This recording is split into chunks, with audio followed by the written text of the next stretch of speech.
लक्ष्मी जी 4 बहन भाई, दरिद्रता उसको कहते ज्येष्ठा देवी, फिर लक्ष्मी, फिर दाता, फिर विदाता, ऐसे लक्ष्मी 4 बहन भाई। लक्ष्मी का विवाह और दरिद्रता का विवाह एक साथ हुआ, इनका दुसा मुनि के साथ, उनका विष्णु जी के साथ विवाह हो गया, चले गए। लक्ष्मी को लेकर नारायण स्वर्ग की ओर, बैकुंठ की ओर चले, और दुसा मुनि दरिद्रता को लेकर चले। जैसे ही अपने आश्रम में प्रवेश करने लगे तो दरवाजे पर ही दरिद्रता देवी को अंदर यज्ञ हो रहा था, पूजन हो रही थी, उसकी सुगंध उसको प्राप्त हुई तो वो भागी, 1 मिनट ना रुकी और दौड़ कर गई और पीपल के वृक्ष के नीचे बैठ गई दरिद्रता देवी। जब पीपल के पेड़ के नीचे दरिद्रता बैठ गई, दुसा मुनि ने कहा चलती क्यों नहीं हो अंदर, मैं नहीं जा सकती, पहले यज्ञ बंद करवा, पूजन बंद। दरिद्रता कहती है मैं वहां रहती हूं जहां पूजन नहीं होती, मैं वहां रहती हूं जहां दिया नहीं जलाया जाता। दरिद्रता कहती है मैं वहां रहती हूं जहां पर पूजन पाठ अनुष्ठान यज्ञ पूजन कुछ ना हो, वहां ये दरिद्रता रहती है, बंद करवा। दुसा मुनि बोले ये तो कभी बंद नहीं होगा, तो कह मैं जाऊंगी नहीं, पीपल के पेड़ के नीचे बैठी। दुस्साह मुनि के मन में आ गया, बताओ मेरी पत्नी मेरे घर में नहीं रहो, पीपल के नीचे रहे तो अच्छा लगेगा। दुस्साह मुनि गए दुर्वासा बाबा के पास पूछने के लिए। इतने में लक्ष्मी जी नारायण से बोली प्रभु मेरी बहन से मिले बहुत दिन हो गए, चलो जरा मिलकर आए। भगवान गए तो लक्ष्मी जी मिठाई का डब्बा ले ए ज्येष्ठा दीदी तेरे लिए कुछ लाई हूं। ज्येष्ठा ने जो डब्बा खोला तो मिठाई का, क्रोध आ गया दरिद्रता को, हरी लक्ष्मी तुम मेरी बहन होकर तुझे ये नहीं मालूम कि मुझे क्या प्रिय और क्या प्रिय, तुझे मालूम है ना कि मुझे खट्टा और तीखा पसंद है, और तू लेकर मीठा आ रही है, फेंक दिया मिठाई का डब्बा, मेरे लिए खट्टा और तीखा लेकर आना था।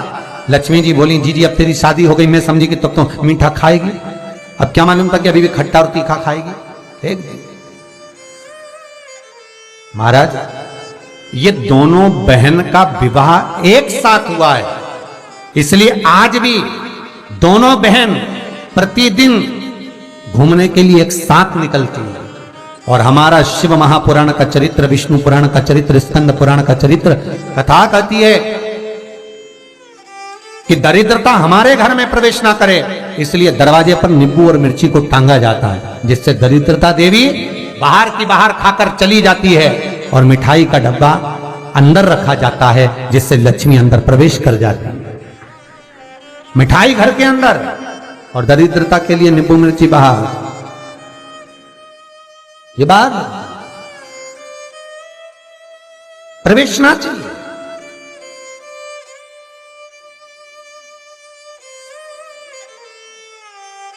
ये अंदर नहीं आना चाहिए, दरिद्रता बाहर रहे, बाहर। भगवान विष्णु कहते हैं दरिद्रता। आज शनिवार का दिन है, जिस दिन तुमने हमारा लक्ष्मी के साथ दर्शन किया है इस पीपल के पेड़ के नीचे। जो शनिवार के दिन पीपल के वृक्ष के नीचे दिया लगाता है, पूजन करता है, उसको लक्ष्मी प्राप्त हो। सोमवार, मंगलवार, बुधवार, गुरुवार, शुक्रवार, शनिवार, ये सारे वार हम पीपल के वृक्ष के नीचे लक्ष्मी के साथ विराजमान होंगे। दरिद्रता बोली वाह नारायण वाह, मेरे दरवाजे पर आए और कहते हो कि मैं लक्ष्मी के साथ विराजमान होऊंगा। नारायण आप भले 7 दिन में निवास करो, मना नहीं है, पर एक दिन ये पीपल के वृक्ष में मेरा वासा होगा, और वो रविवार का दिन होगा। रविवार के दिन जो पीपल के वृक्ष के नीचे आएगा, खाली हाथ आएगा, उसके घर में ये दरिद्रता प्रवेश कर जाएगी। भगवान विष्णु ने कहा मान लो कोई जल लेकर आया, फूल लेकर आया, कोई सामान लेकर आया, तो दरिद्रता कहती अगर कोई वस्तु लेकर आया तो दरिद्रता उसके द्वार नहीं जाए, पर कोई खाली हाथ पीपल के वृक्ष के नीचे आया तो ये दरिद्रता जाए। आज भी नियम है महाराज, पीपल का वृक्ष अगर दीवालों पर लग गया, कहीं लग गया, नहीं उखड़ रहा, बार बार उखाड़ा फिर लग जाता, फिर उखाड़ो फिर लग जाता, तो रविवार के दिन एक नींबू को काटकर मिर्ची के साथ में उस पेड़ के नीचे रख दो, और रविवार के दिन फिर उसको उखाड़ दो, कहीं ले जाकर लगवा दो, तब वो वृक्ष फिर वापस नहीं लगता। आज भी नियम है। और अगर आप वैसे रोज उखाड़ोगे तो 2, 4, 8, 15 दिन में, 20 दिन में, 1 महीना, 4 महीना, 6 महीना वापस लग जाए, वापस वहीं विराजमान है। पर नींबू कटा हुआ अगर रख दिया और मिर्ची रख दी और उसके बाद उसको उखाड़ा और कहीं ले जाकर लगा दिया आपने, फिर वो नहीं, दरिद्रता दे विराजमान हुई। भगवान विष्णु लक्ष्मी से कहते हैं, लक्ष्मी ये पीपल का वृक्ष है, जिस वृक्ष के नीचे भगवान शिव का ही एक कपिल अवतार, पिपलेश्वर अवतार, भगवान शिव का एक स्वरूप जो कि स्वयं दधीचि ऋषि की धर्मपत्नी सुभार्च के गर्भ से भगवान का एक आनंदमय ज्ञान मुद्रा का स्वरूप उत्पन्न होगा, जिसका नाम पिपलाद होगा, वो यही पीपल के वृक्ष के नीचे निवास करे। इसकी जड़, तना, पत्ते ये सब पुण्य भागी हैं, पुण्य भागी। एक सरल विषय में ध्यान देना, फिर निवेदन करूं।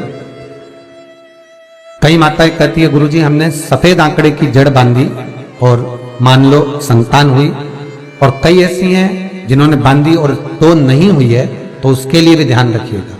18 साल हो जाए, 17 साल हो जाए, 10 साल हो जाए, 12 साल हो जाए और घर में बच्चा नहीं है, संतान नहीं है, तो प्रयास करना सफेद आंकड़े की जड़ को लेना, तुमरुका जी का नाम लेकर 21 बार शिवलिंग पे से घुमाना, रजस्वला धर्म के 7वें दिन कमर पर बांध लेना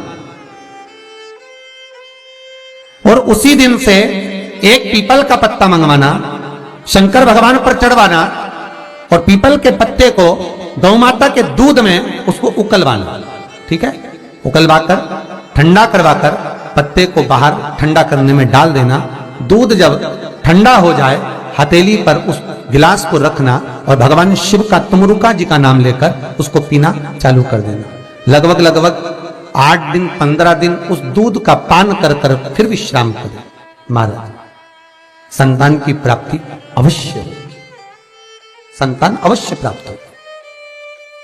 पीपल के वृक्ष में स्वयं मेरे भगवान शिव आनंद वास निवास करते हैं। बाबा भोलेनाथ स्वतः निवास कर रहे हैं केवल एक पीपल के वृक्ष में। कितना सुंदर लिखा पद्म पुराण में कि 52,000 ब्राह्मण का एक साथ निवास पीपल के वृक्ष में होता है, एक साथ निवास। 52,000 ब्राह्मण का एक साथ निवास पीपल के वृक्ष में है। और महाराज बट वृक्ष में भगवान ब्रह्मा का तो निवास है ही, पर बट वृक्ष में योगनियों का निवास भी है। जैसे नीम के वृक्ष में भी योगनियों का निवास होता है, बट वृक्ष में भी। ये 2 पेड़ जो ऐसे होते हैं, नीम का पेड़ और बड़ का पेड़, ये कहीं पर भी लगे हो, इसके पास में से आप जब निकल कर जाएंगे तो आपको थोड़ा सा मन में हल्का सा भय सा लगेगा। 2 वृक्ष ऐसे, एक नीम का एक बड़ का, बट वृक्ष बड़ का पेड़ और नीम का पेड़। जब बड़ वृक्ष के साथ में पास में से आप निकल कर जाएंगे, या अंधेरा है या शाम का समय, आप बड़ वृक्ष के करीब में से निकल कर जा रहे हैं, तो थोड़ा सा मन में एक सा लगेगा जैसे कोई बैठा है, कोई देख रहा है।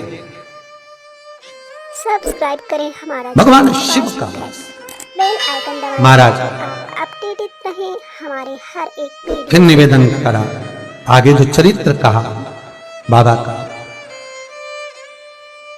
उसी तरह बेलपत्री का जो वृक्ष होता है उसकी जो जड़ होती है वह भी पूज्य है, भगवान शिव का ही स्वरूप है, भगवान शंकर का ही। हमारा तो निवेदन है आप सबसे एक कि यदि शरीर में बहुत रोग घेर कर रखे हैं, आपको बहुत रोगों ने घेर रखा है, तो प्रत्येक सोमवार शंकर के मंदिर पर जाइए, शंकर जी पे चढ़ी हुई एक बेलपत्र उठाइए, औषधि के रूप में शिव जी का नाम लीजिए और शंकर के दरवाजे पर बैठकर उसको चबा चबा कर खार कर घर आ जाइए। 1 महीना कर कर देखो, मुझे उम्मीद है, मेरे विश्वनाथ पर मुझे विश्वास है कि तुम्हारी दवाइयां तो कम हो जाएगी और ये औषधि के रूप में तुम खाते रहोगे। चाहे वो शुगर हो, बीपी हो, चाहे दर्द हो, कमर का, घुटने का, जो भी आपको तकलीफ, बस उसका स्मरण करो, 1-2 बार करके तो देखो। श्री शिवाय नमस्तुभ्यं, सब्सक्राइब करें हमारा चैनल शिवाय नमस्तुभ्यं, अपडेटेड रहें श्री हमारे हर एक वीडियो। शिवाय नमस्तुभ्यं।